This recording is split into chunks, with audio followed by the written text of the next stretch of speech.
Describing your room. Hello everyone and welcome to English Listening Time. I'm excited to have you here for today's lesson. We're going to dive deep into the topic of describing your room in English.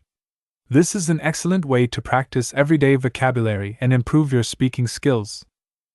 Whether you're preparing for an English exam, planning to study abroad, or just want to enhance your language abilities, this lesson will be incredibly useful. So, let's get started. First, let's talk about why describing your room is a valuable exercise. Your room is a familiar place, somewhere you spend a lot of time. This means you already know a lot about it, even if you don't know all the English words yet. Describing your room helps you practice using common vocabulary in a personal context. It's also a topic that often comes up in English exams or when making new friends who speak English. Now, before we start describing, let's take a moment to think about your room. Close your eyes for a second and imagine you're standing at the door, looking into your room. What do you see? What feelings does your room give you? Keep these images and feelings in mind as we go through this lesson. Let's begin with the basics of describing your room. We'll start with an overview, then move on to specific details. Remember, the goal is to paint a picture with your words, so the person listening can imagine your room clearly. Starting with an overview. When you begin describing your room, it's good to start with a general statement. This gives the listener an idea of what to expect. You might say something like, "My room is my personal space where I sleep, study, and relax. I have a cozy bedroom that reflects my personality and interests. My room is a comfortable place that I've decorated to suit my tastes." These opening statements set the tone for your description. They give a hint about the overall feel of your room. 2. Describing the size and shape. Next, talk about the size and shape of your room. You don't need to know exact measurements. Instead, use relative terms. For example, "My room is fairly small, but it's big enough for my needs. I have a medium-sized room with plenty of space for my belongings. My bedroom is quite large, which gives me lots of room for different activities." When it comes to shape, most rooms are rectangular or square. But you might have some unique features. "My room is a simple rectangle, about 4 meters long and 3 meters wide. I have an L-shaped room, with a small alcove where I've put my desk. My room is almost square, which makes it easy to arrange furniture." 3. Talking about the walls. The walls are a big part of any room's appearance. Describe their color and any decorations. "The walls in my room are painted a soft, light blue. It's a common color that helps me relax. My room has white walls, which make the space feel bright and open. 2 of my walls are light gray, and the other 2 are painted a warm yellow. I love the combination of colors." Don't forget to mention any wall decorations. "On one wall, I have a large poster of my favorite movie. I've hung several family photos on the wall above my bed. There's a big cork board on one wall where I pin notes, tickets, and small mementos." 4. Describing the floor. The floor is another important feature of your room. Is it wooden, carpeted, or tiled? For example, "My room has a wooden floor with a large, soft rug in the middle. The floor is covered in a plush, beige carpet that feels great under my feet. I have simple white tiles on the floor, which are easy to keep clean." 5. Talking about furniture. Now let's move on to the furniture in your room. Start with the most important piece, your bed. "My bed is against the wall opposite the door. It's a single bed with a comfortable mattress. I have a double bed with a wooden headboard. The bed sheets are blue and white striped. My bed is in the corner of the room. It's a loft bed with a desk underneath, which saves space." Next, describe your desk or study area. Next to the window. "There's a wooden desk where I do my homework and use my computer. I have a small study area with a simple table and chair in one corner of my room. My desk is quite large and has several drawers for storage. It's where I spend most of my time studying. Don't forget other furniture like chairs, bookshelves, or a wardrobe. In one corner, I have a comfortable armchair where I like to sit and read. There's a tall bookshelf next to my desk, filled with books and small decorations. My room has a built-in wardrobe with sliding doors. It's where I keep all my clothes and shoes. 6. Describing storage. Storage is important in any room. Talk about where you keep your belongings. I have a large closet with plenty of space for my clothes and other items. There are several shelves on one wall where I store books and display my collectibles. Under my bed, there are storage boxes where I keep out-of-season clothes and extra bedding. 7. Talking about lighting. Good lighting is crucial in a room. Describe the main light source and any additional lamps. There's a ceiling light in the center of my room that provides general illumination. I have a desk lamp for when I'm studying and a softer bedside lamp for reading at night. My room gets lots of natural light from a large window, but I also have a floor lamp for evenings. 8. Describing windows. Windows connect your room to the outside world. Talk about their size, location, and any curtains or blinds. There's one big window that lets in plenty of sunlight during the day. I have 2 small windows with white curtains that I can close for privacy. My room has a large bay window with a window seat where I love to sit and read. 9. Mentioning electronics. If you have any electronic devices in your room, you can describe those too. I have a small TV mounted on the wall opposite my bed. There's a speaker on my desk that I use to listen to music while I study. In one corner, I have a gaming setup with my computer and gaming console. 10. Describing the atmosphere. Use descriptive words to convey the overall feel of your room. My room has a cozy and welcoming atmosphere. The space feels bright and airy, especially when the sun is shining. I've created a calm and organized environment that helps me focus on my studies. Now, let's put it all together in a comprehensive description. Here's an example. My room is my personal sanctuary where I sleep, study, and spend most of my free time. It's a medium-sized, rectangular space, about 4 meters long and 3 meters wide. The walls are painted a soft, light blue color which creates a calming atmosphere. On one wall, I've hung a large world map.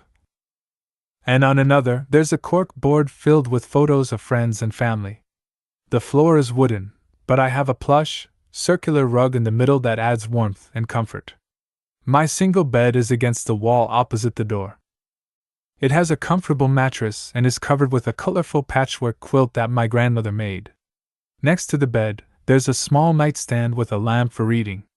On the wall adjacent to my bed, there's a large window that lets in plenty of natural light.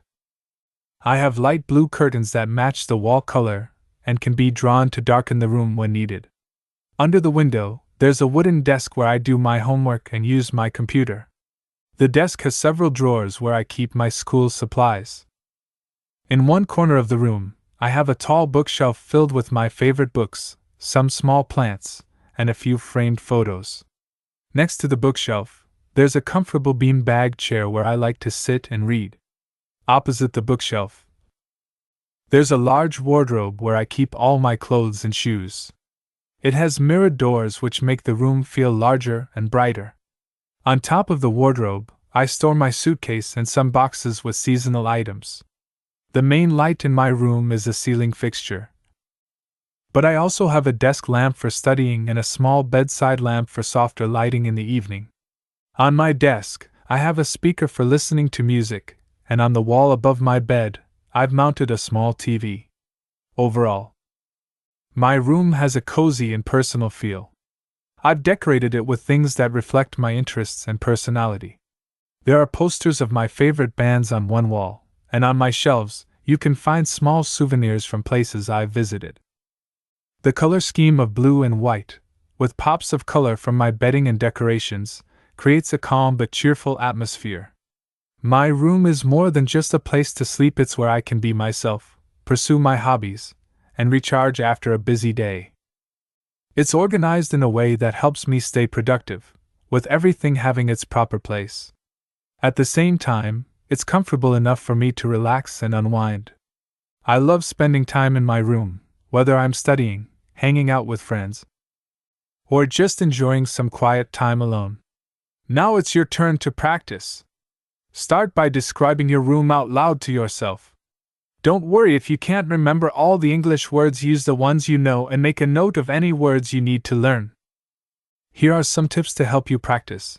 1. Break it down. Start with one area of your room at a time. Describe your bed, then your desk, then your storage areas, and so on. 2. Use all your senses. Don't just describe what you see. What does your room smell like? Is it quiet or can you hear sounds from outside? How does your bedding feel? 3. Be specific. Instead of saying, "I have some books," say, "I have a collection of science fiction novels on my bookshelf."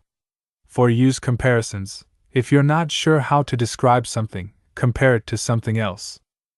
For example, "My room is about the size of a small classroom." 5. Practice regularly. Try describing your room every day for a week.